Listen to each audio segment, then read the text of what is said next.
Welcome to Lost and Found. No more secrets with DNAngels.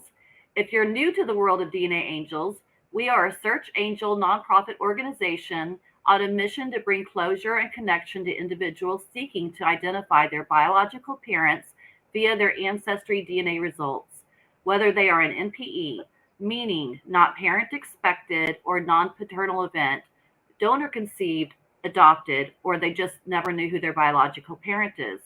Our goal is to provide guidance and support every step of the way. Join us as we embark on journeys of discovery, compassion, and the profound importance of knowing one's roots.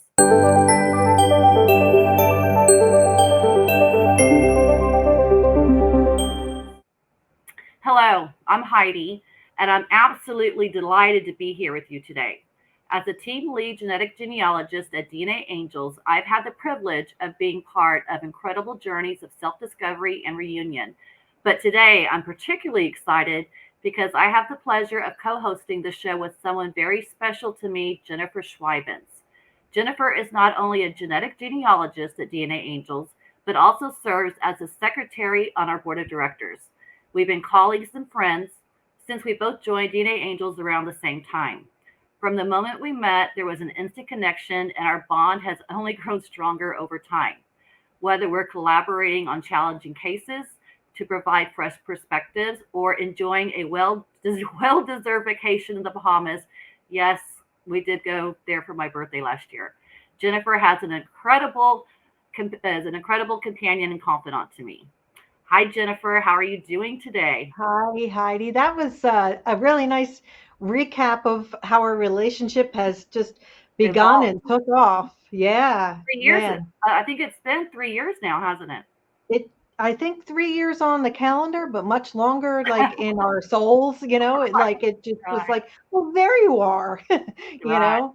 Yeah. So we'd like to start out with a little topic of conversation before we introduce our guest.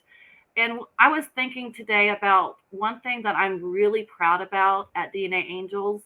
As a search angel organization, we don't just solve a case. We don't just say Bob Jones is your father. Goodbye. See you later. So it's really important to us to help them walk through the whole process. You know, solving the case is just half of it. We like to be able to give them tools to embark on the next step of their journeys. Yeah. So, Jennifer, in your experience in solving cases and dealing with clients after you've given the conclusion, what resources do you use to help your client with the next step? Oh, well, we actually DNA Angels has some really powerful best practices, as you know, and included in those are, um, so we'll just say in this example that we've identified someone who was searching for their biological father, although, in real life, it could be a mother or a father or grandparents or whatever the case is. In Uh-huh. this example, we're talking about we've identified your biological father. So we will find the contact information for that person and send that, or if that person is deceased, for the closest relative, and some scripts to help them just prepare to reach out. Having that little bit, I think, is enough to make you feel like you're just like screaming. I don't even know what to say. Like, what do I put for a subject line? So it's just Right. nice to have something that will help you. Like, it's just a little bit of groundwork, and you kind of fill in the blanks about who you are. Um, but even before we get to the point where the case is solved and we're giving you contact information, we have already put our clients, the clients of any DNA angel, search angel, into our and the client room is a private Facebook group, and it is full of people who know what it's like to have been personally impacted by a DNA, surprise or secret. Maybe they always knew that they were placed for adoption or raised by someone else. Maybe they came out of foster care, whatever the case is. We've all been. I say we because many of us have been directly involved in one way or another. Um, I'm one of those people. But the client room is a really, really safe place for people to say, I am struggling today and not have someone say, chin up, it could be worse, Right. they did this out of love, or this was the best they could do, whatever. Like, you're allowed to just feel your feelings. And then on the other hand, because we cycle, some days are hard and some days are really good. So on the other hand, when someone has really exciting news to share, I just met my father. My half brother just texted me. I get a birthday card from my half brother every year. And I'm only 3 years into reunion with him. And every time I get the feeling is like, I feel like a kid on Christmas. And I Right. will share that in the client room. And then, so we have the Facebook client room. And then also, we have, not everybody wants to actively participate in any kind of peer support. Some people just like to watch. So we also have some references on our Facebook page and on our website. And those references, there's a lot of books. So you'll most likely find a book about your situation. And then adoptee, donor conceived, or NPE, or anything of the sort. There's a whole lot of books and a lot of healing books. We also have partnerships with other organizations, such as Right to Know, who will help pair you with a therapist. And we have NAP, the National Association of Adoptees and Parents. So we can also give our clients referrals to those organizations if they would get additional benefit from that. On top of the client room, the client group on Facebook, the other rooms that we have on Facebook that are public, we have the individual chats with the angel and the client, and those will never go away. Mm-hmm. But on top of that, we also have support groups that We've meet. covered all of our bases for sure. Yes, we will be supported. Right. Yeah. So I want the viewers to know to stay tuned to the end of the show, because we give a giveaway. And so towards the end of the show, I'm going to tell you how you can possibly win something pretty cool. Cool. So with that being said, let me tell you a little bit about Marcy. A little introduction into her story. Ladies and gentlemen, hold on to your seat, because tonight's episode of Lost and Found No More Secrets is about to take you on a roller coaster ride of emotions. Our next guest, Marcy, never could have anticipated the bombshell that awaited her when her brother Butch urged her to take a DNA test. Picture this. It's mid-November 2023, and Butch drops a bombshell so earth-shattering that Marcy's world is turned upside down. I'm your brother. I'll always be your brother, but I'm your half-brother. Imagine the shock, the disbelief coursing through Marcy's veins as she grapples with this revelation. But she's not alone in her journey. With the support of her friend Jennifer and the incredible team at Right to Know, led by Kara Rubenstein, and the DNAngels, spearheaded by Laura Olmsted, Marcy embarks on a whirlwind quest to uncover the truth about her identity.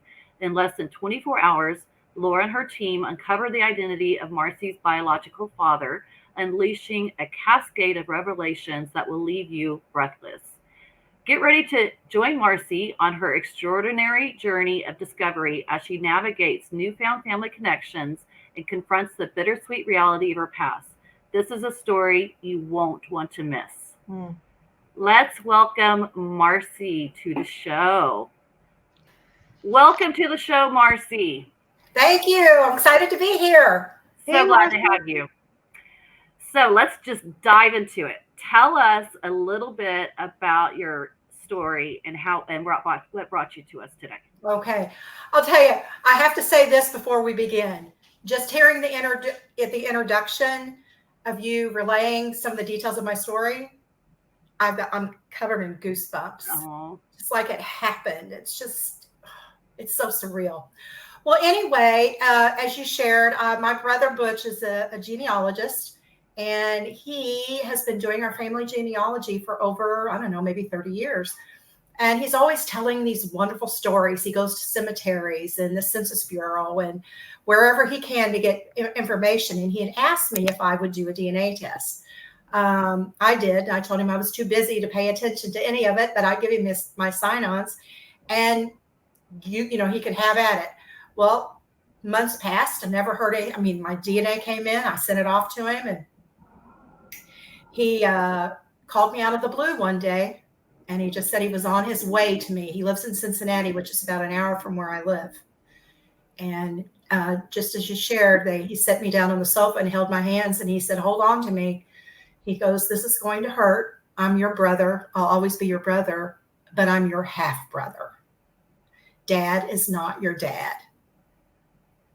Now, I've been in the adoption community for 15 years, and I've helped a lot of people, birth parents, adoptees. I've seen a lot of reunions. I've assisted with reunions. I understand that identity loss, but it wasn't until it happened to me that I was sucker punched and I just dropped to my knees. I couldn't believe it.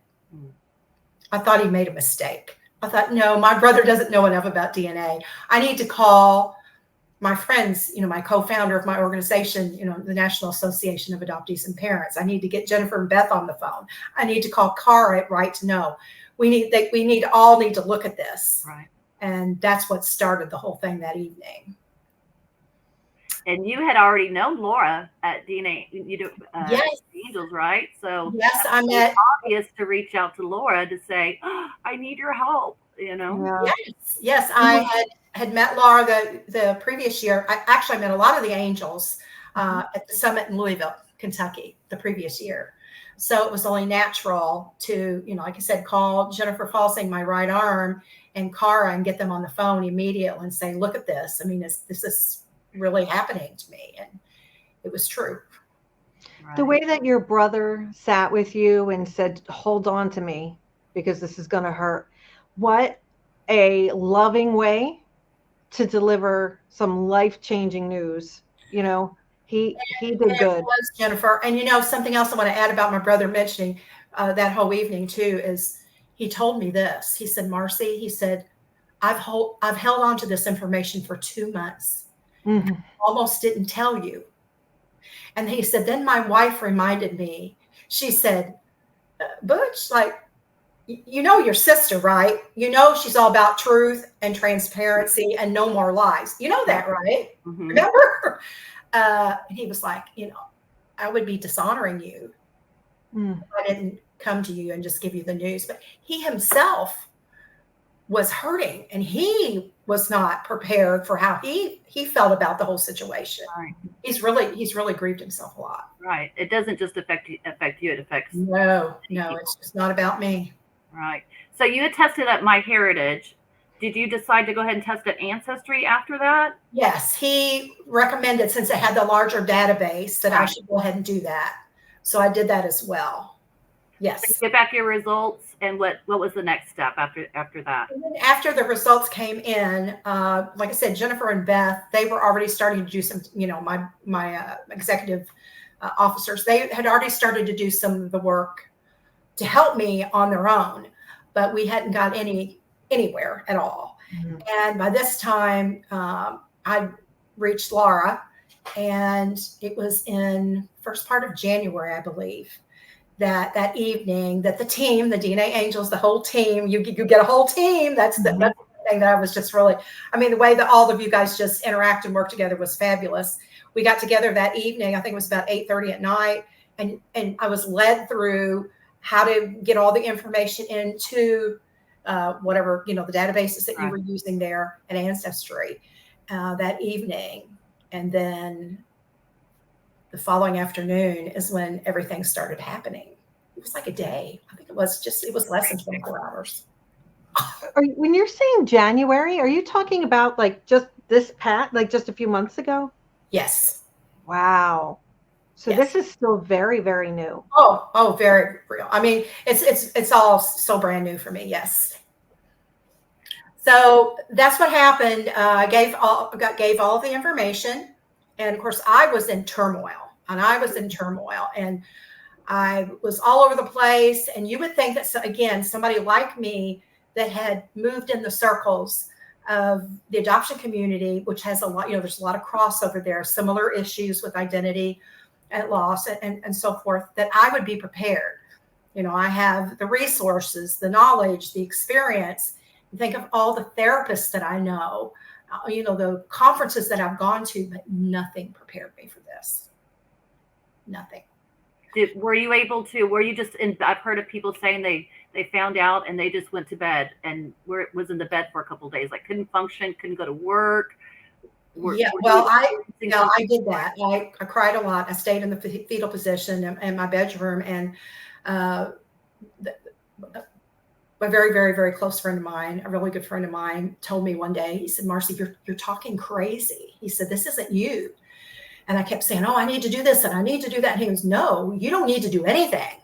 No, what I want you to do is this. You're going to hop on a plane and you're going to Florida.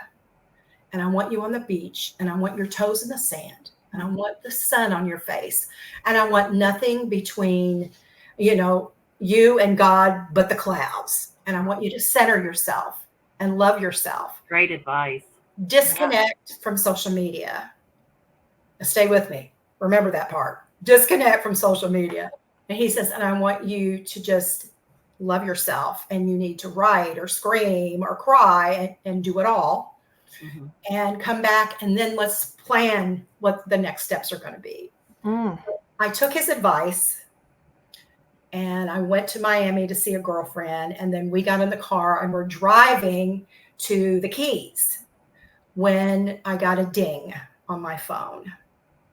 I better back up. I'm going too fast. Let me slow that down a little bit, because we haven't found Dad yet. Right. But this happened when the 24 hours was up. Like I said, I know it was less than 24 hours. And I was just curious the next day. And I just went into Ancestry for the heck of it, just to look around, because I really didn't know that much about it. Mm-hmm. And you guys were busy building a tree. Private group, right? And I went in there, and I believe it was Laura, but maybe Jennifer, maybe it was one of you anyway, that said, are you peeking? Like, am I peeking? I didn't even know what I was picking at or what I was looking for, right? And you guys were you had just found him. So my timing, I know it was like 3:35 in the afternoon the next day, because I was home by myself. And you guys said, we have something and we're really excited. I'm like, you found my dad? Yes. Hold on. Would you like his name? And my heart was about ready to pound out of my chest. And you gave me the name, and it was just like the room just started spinning out of control. And they gave me the name. Can I say the name? Yes, I remember the name. Yeah, I remember. So it's Dr. Marcus D. Steele Jr. Okay. I remember. So I was the one that worked with Laura on the case. Yes. And we realized, we went Marcy. Marcus. Yeah. Is that a coincidence? Yeah. Is that a coincidence that Mom named you such a similar name? Yeah. So, yeah, I want to believe that that's true. Yeah. I would like to believe that's true. But anyway, I was excited, but, I needed to see his face. And I know that was something that we had difficult. We couldn't find pictures of him, but I had two brothers that were already deceased, and a brother that was living that was also a doctor, and a sister. So and I could see pictures. We found pictures of my brother.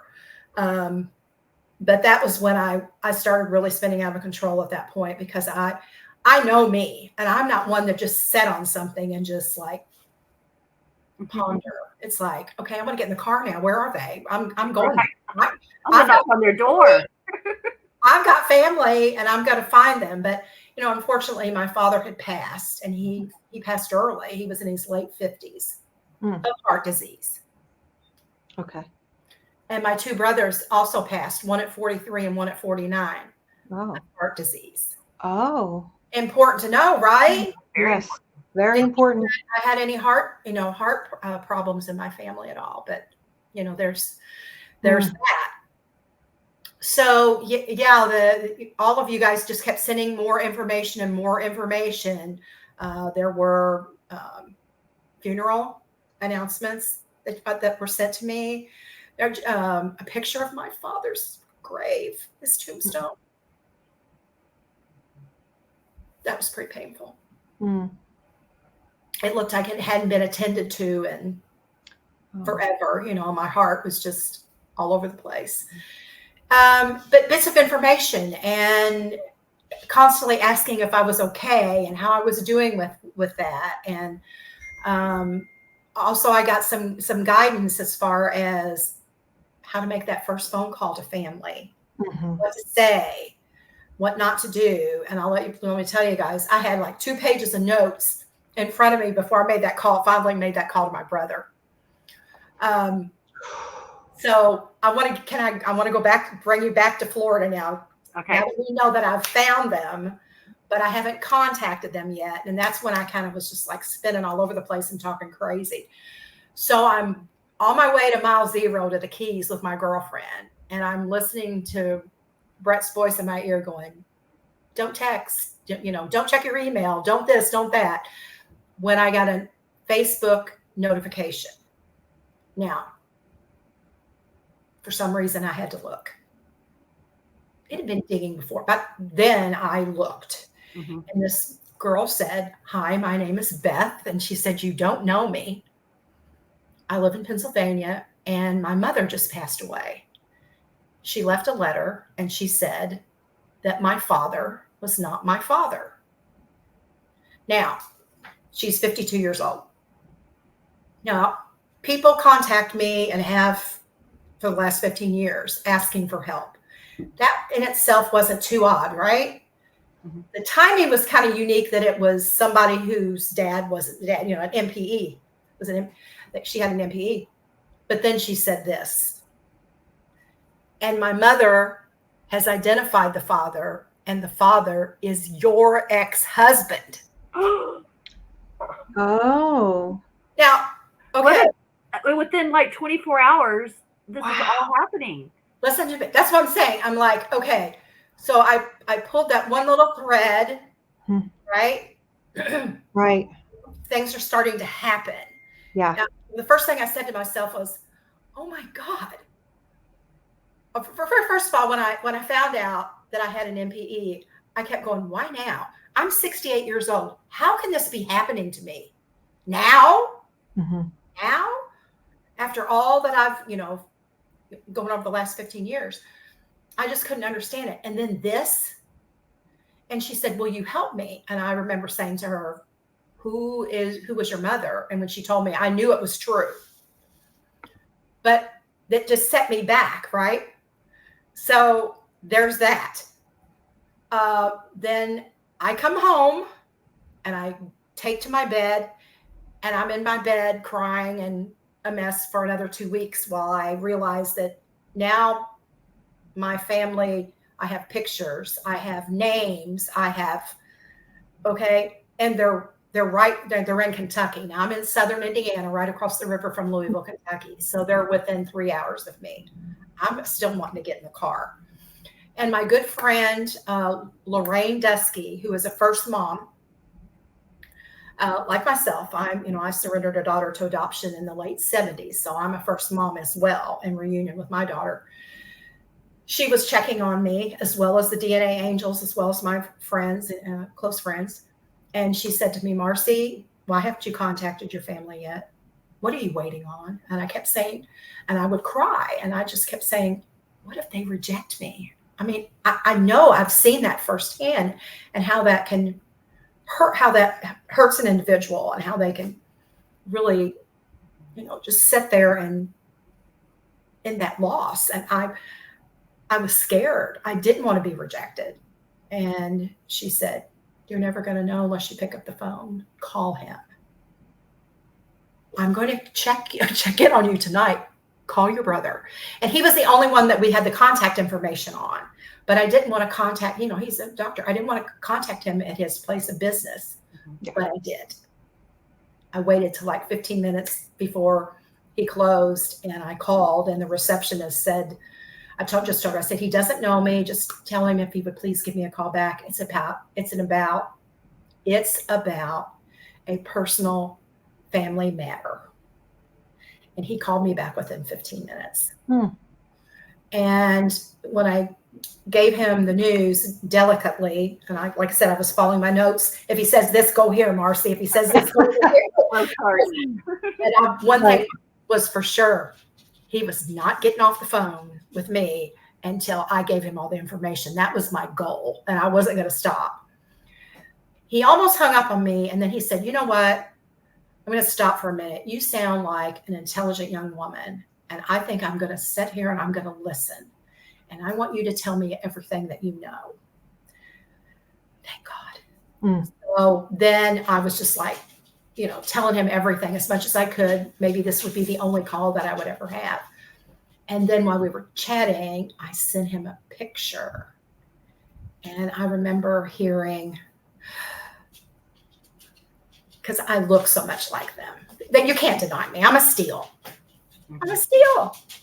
So he gave me my sister's last name, and he said, I'm going to call her tonight. Go ahead and face her. Go ahead and friend her on Facebook tomorrow. And so that's what I did. I waited the next day. He said one of them would call me back. Nobody called me. It was on Wednesday when I did this. Nobody called me back the next day. And you guys remember that Friday when none of the cell phones were working? Oh, yes. Okay. All right. That Friday morning, right? I got to thinking, okay, nobody has a cell phone. So everybody's going to be on Facebook Messenger. And now would be the best time. So I sent her the Facebook request. And then I went into Messenger. And I wrote from my heart straight to my sister, thinking again, this might be my only shot, and asked her if I could call her or if she would call me. And she immediately answered, which she never is hardly ever on Facebook Messenger again. And she said, call me in 15 minutes. So, yeah. And then it was just the immediate connection, and it went from there. It was just phenomenal. So I have a sister, and she has a daughter named Darby.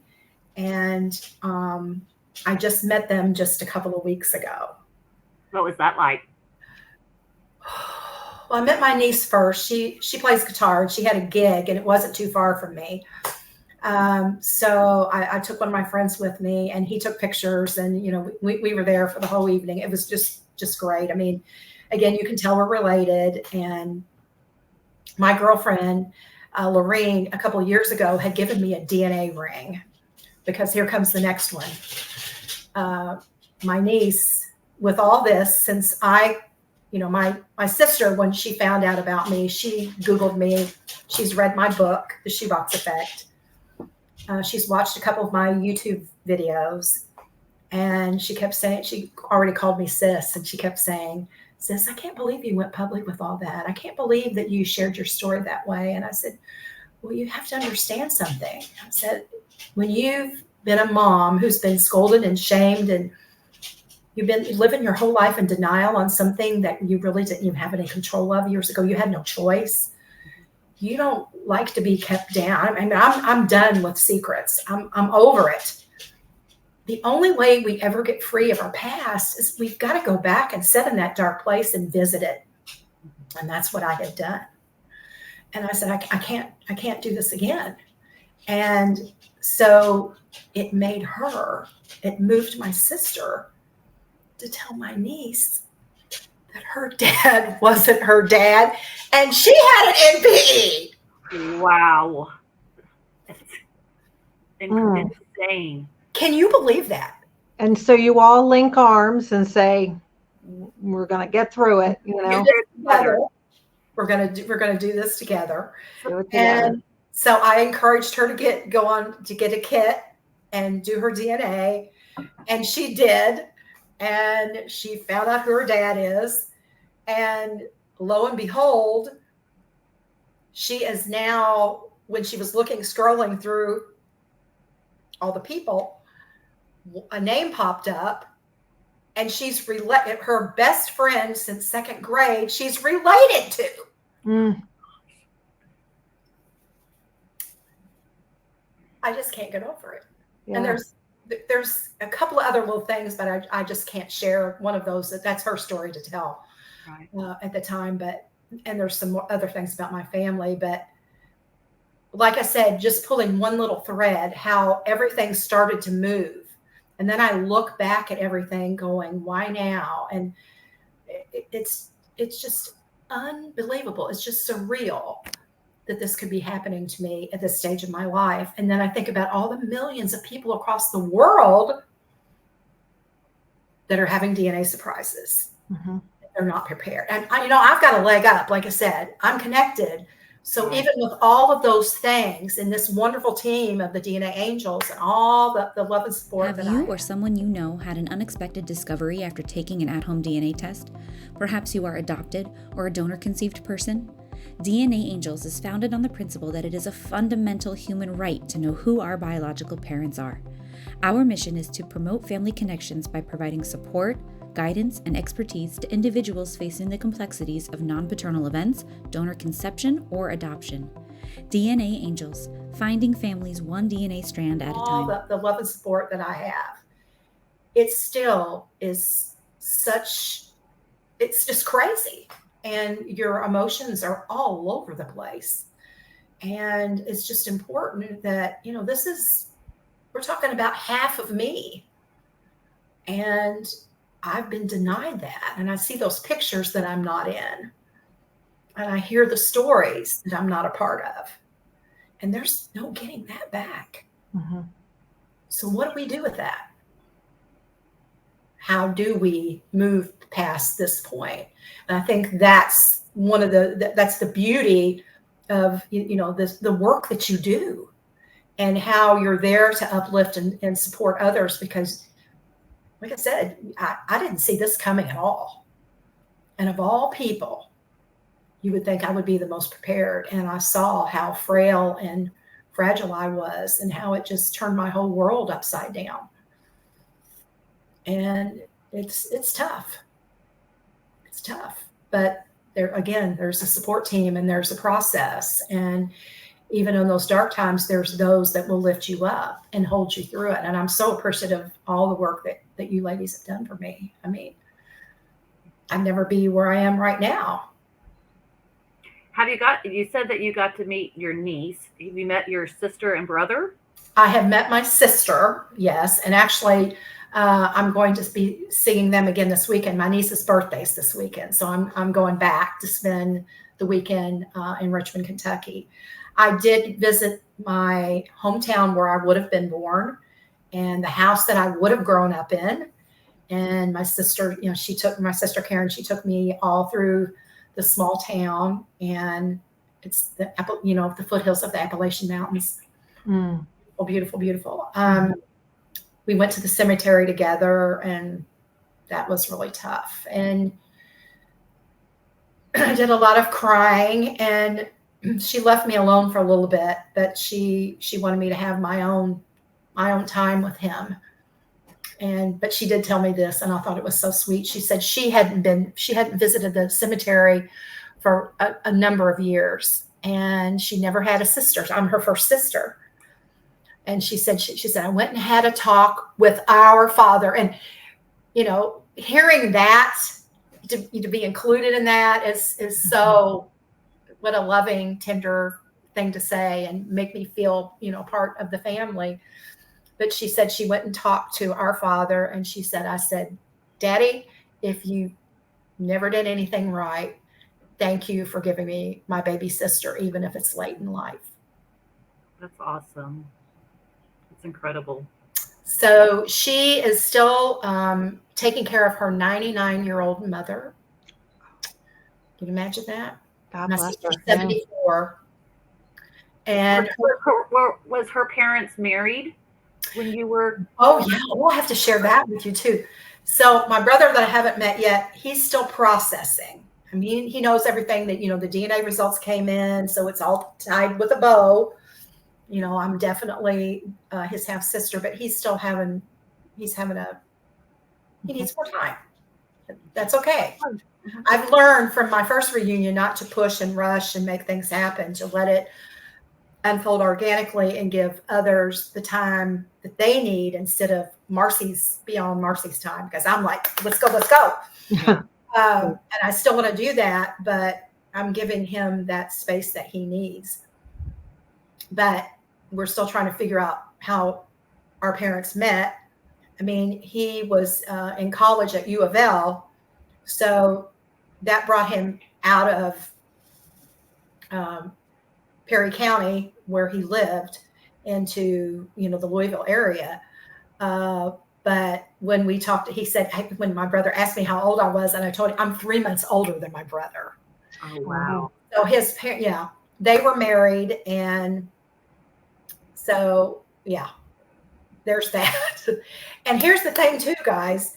My parents got divorced when I was 5 years old. Now my brother he remembers like the argument. And he said there was a man coming to the house, and he said, I was old enough to remember. I remember him saying to Mom, I'll marry you. I'll marry you. And then my father came home, and there was a big fight, and he goes, and then you were born a couple months later. And it's funny because mine don't look like any of the Keithleys. I don't look like my father, my raised father, my cousins. They're all dark olive skin, dark eyes, short. I'm tall, blonde, green-eyed. And Did you never question that growing up? I just thought I was, you know, I was just different. But it never crossed my mind. It never did. It never did. But when I look back now, all the things, I mean, I knew my raised dad. He had to know. Butch and I decided that they both knew. They weren't sure at the time. You know, there was no DNA back then. So they probably weren't sure at the time. But as I became older and they looked at me, and you could see that I was not. So when I was 5, there was this huge argument. And I remember, and I wrote about it in my book. I remember it like it was yesterday. And I wake up the next day, and my mother's gone. They had a physical fight that I witnessed. And the next morning, my mother was gone. Now, you have to think about what the times were like back in the late 60s. You didn't need there wasn't many divorces, let alone a man raising 3, because I had an older brother and sister. He had 3. He was a single dad with 3 children, right? The youngest being 5. He marries a year later, and I have this wonderful stepmother who raised me. But stop and think about it. That means I was raised by non-biological people my whole life and never knew it. Oh. That's a lot to process. Again, that's a lot to process, right? It was just like a layer upon another layer upon another layer, and I'm just crazy. And of course, nobody's alive for me to get any more information or find out any details. So I just have to accept like right where I'm at. But wow. But I remember my dad saying things like, I don't know where you get that from. And where do those legs come? Because I'm the tallest one in my family. I don't know where those legs come from. And he would make comments like that. And one of the hard things, though, I do remember him saying was, one time when I was 8 or 9 years old, I was naughty, and he said, you should be grateful. We don't like that word in the adoption world. You should be grateful you're not in foster care. What did that even mean? I didn't even get that until, like, a lot of suppressed memories are coming back now. And it's like, oh, he said that to me and he did that. And, you know, I never got hugs. I never was told I love you. I felt invisible growing up. I've shared this before, that I felt like I had this little hook on the wall and they hung me up there. And I was just watching things. And every now and then they'd take me off my hook and I'd come out for a little bit, but then they put me back up there. But I never heard the word love. There was no card that said love Dad. You know, he told me on his deathbed, but I took care of him along with my siblings. But regardless, now I know. I can look back and I can go, that's why. I had a different father, different personality. It's just, I don't know. Again, it's just so surreal.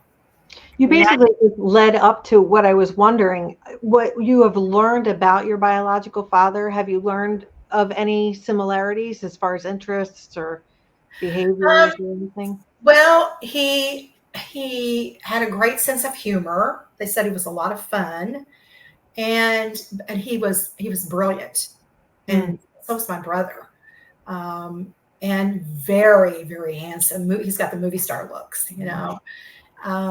But yeah, he was a overachiever, worked hard, pulled himself out of the little town he lived in. He wanted more. You know, he ends up having this, you know, he built a great practice. And he was a second generation doctor. So there were three of them. My grandfather, that they called Dado. That was his nickname, Dado. And then my brother, so three of them.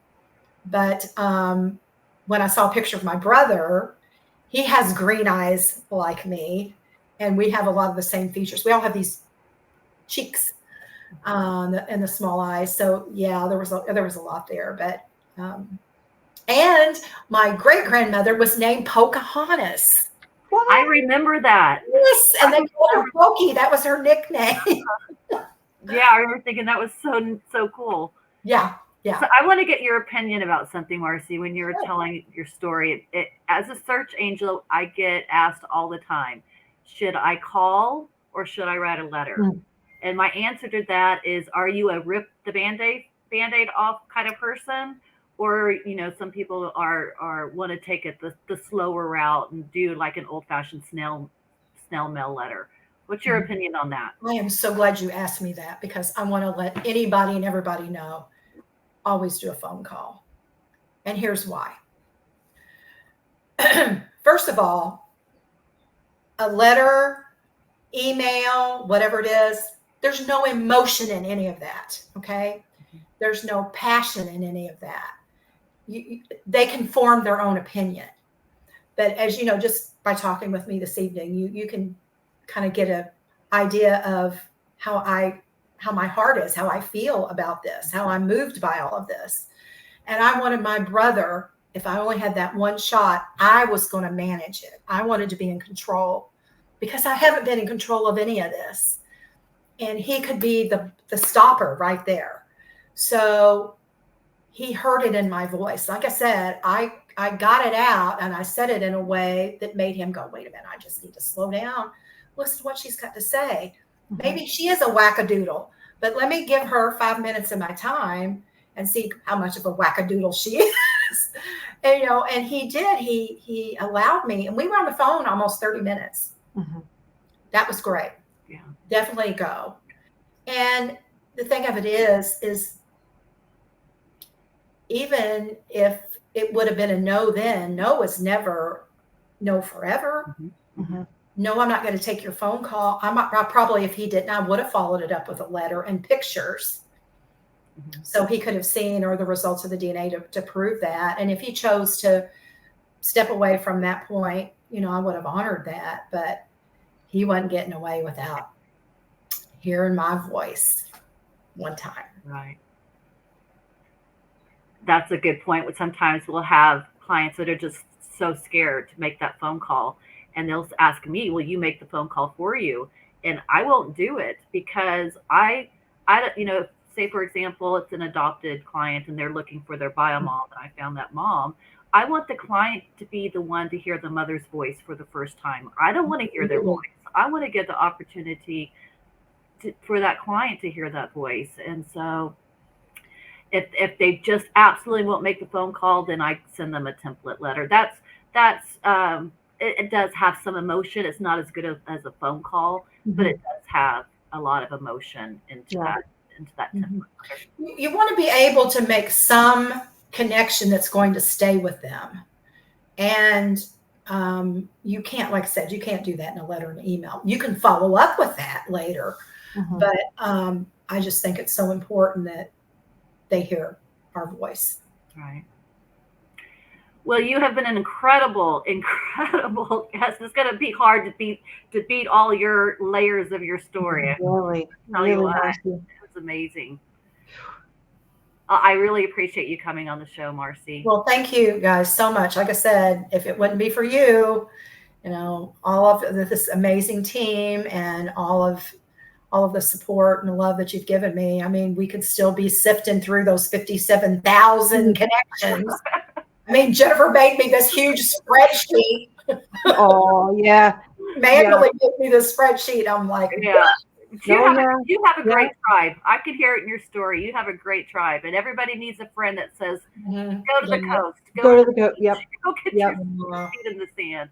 Gotta So, stay. You just kept, when you kept saying, like, I just keep wondering, like, why now? And it's like, I've, you know, but I think that that's why, is because you had all of the support, like, ready to go, you know? So it was like all of this happened, and you have your networks, and you know what resources and tools are available and how to use the tools. And then these other people, they were a step behind you, and you were able to just kind of bring them, you know, in under your wings and say, we got it. And that's, sometimes it just works out that way, that it's, you don't, you know, like, I always say, when people tell me about, like, finding out that my dad that raised me isn't my biological father, and it's, you know, it's like, oh, but he's still your dad, and blah, blah, blah. And like, and that's true.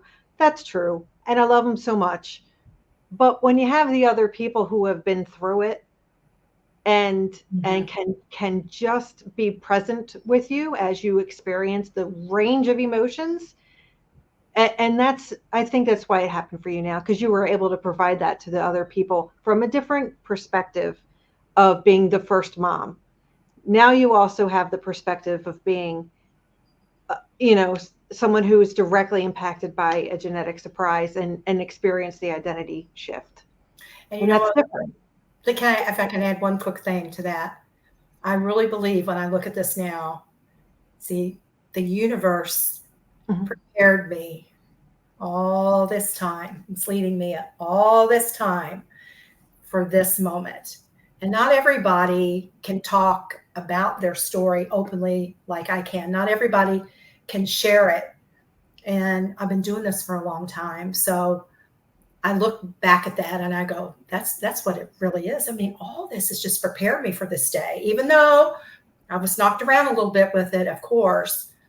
But I'm here to continue to share my story, to allow others that understanding that you're not alone. Yeah. I can use my voice, whereas others can't. So, yeah, it was all laid out. And yet there's more coming. And there's more coming. More coming. Keep us posted. Let us know any updates. Yeah. Always to be continued. Yes. But thank you guys so much. I love each and every one of you, and I just appreciate your time this evening. You're welcome. Thank you so much, Marcy. Thank you. Thank you for sharing your story with us. Wow. Yeah. That's incredible. It was. She has an amazing story, in that it's literally been a life journey, you know. In a small amount of time. In a small amount of time. So much in a small amount of time. Yeah. She's such a great storyteller too. I worked her case, but I didn't know what happened, you know, the most recent event. So yeah, that was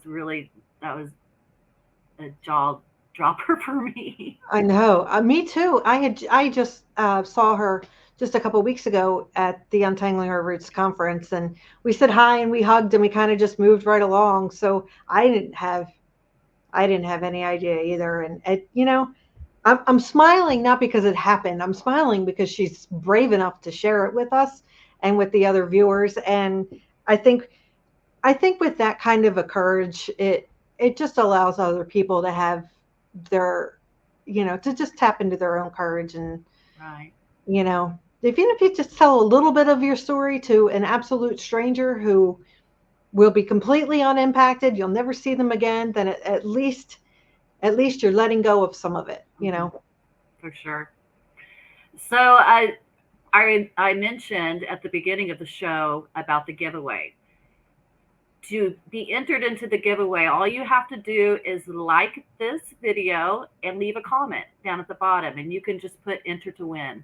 But we're going to randomly draw, and the prize is a book. So we had talked about earlier that we have a whole array of books on our website. And you can go to our website, DNAngels.org, and pick a book that you like, and we will reach you via YouTube whenever we randomly select the winner. That's great. That's a great gift. But Jennifer and I love a good trivia and a good competition. Oh, yes. Yeah. We roll our sleeves up for a good trivia. So We do. Yeah. So this is the part where we close with a funny obituary. And so Jennifer has Okay. found an obituary that we all got a good chuckle. So go ahead with your obituary. So, Waffle House lost a loyal customer on April 30th, 2013. Antonia W. Tony Leroux died after a battle with multiple diseases: lupus, rickets, scurvy, kidney disease, and feline leukemia. She had previously conquered polo as a child, contributing to her unusually petite ankles and the nickname polio legs given to her by her ex-husband, Gene. It should not be difficult to imagine the multiple reasons for their divorce 35 plus years ago. 2 children resulted from that marriage, Hayden and Jean. Due to multiple anonymous Mother's Day cards, which arrived each May, the children suspect there were other siblings, but that has never been verified. Tony often remarked that her son Gene was just like his father, her ex-husband's, and that was a statement that haunts her to this day. Tony previously served on the board of the Hancock County Library Foundation. Ironically, the only correspondence she has received from the library since her resignation has been overdue notices for several overdue books, and that's a true statement. Between ICU, dialysis, and physical therapy, she selfishly refused to make the time to return them. Her last words were, "Tell them that the check is in the mail." Tony retired from GE Plastics after Hurricane Katrina. She would undoubtedly cherish the thought of having the former smoking room named in her honor. Any send-off for Tony would not be complete without mentioning her lifelong buddy, Myrtle Jane Wingo Haas, and her adopted daughters, Liz and Laura. She considered Aaron Burrell to be a distant grandson, but not distant enough, and had the ability with family pets to usher them toward heaven at an unrivaled pace. Her favorite activity was sipping hot tea on her back porch with friends seated around her porch ensemble from the Dollar General. Again, not kidding. This was to be sold to the highest bidder at her garage's estate sale. Any gifts in her honor should be made to the Hancock Library Foundation to help with the overdue book fund. I love that they're going to auction off her Dollar General lawn furniture. I know. That's I know. hilarious. I know. Her visitation will be led by the Reverend Kurt Moore of Orlando, Florida, who it's a questionable choice for any spiritual event, but one that the family felt would be appropriate due to the fact that every time Tony heard Kurt preach, she prayed for Jesus to return at that very moment. And then it ends nicely. But on a serious note, the woman who loved life and taught her children to laugh at the days to come is now safely in the arms of Jesus and dancing at the wedding feast of the Lamb. She will be missed as a mother, friend, and grandmother. Anyone wearing black will not be admitted to the memorial. She is not dead. She is alive. Aww. So just it's cute in the sense that like they were just having fun. My guess is that her demeanor was just probably vivacious and full of laughter, and they really helped that to carry through. I bet she was quirky and loved to read and loved the Dollar General, and it's just fun when you see an obituary that you really get an idea of the personality. It's nice. Yeah. Well, this has been an exciting show. Thank you, Jennifer, for agreeing to be my co-host. Thank you for having me. Sure. I look forward to many more with you. Well, me too. I will. I'll do any one that you invite me to do. I think this is such a wonderful experience. Be careful what you ask for. What's that? Be careful what you ask for. So don't forget to hit subscribe, like this video, leave a comment, and you will be entered into the drawing for a book. Perfect. Thank you. Good night.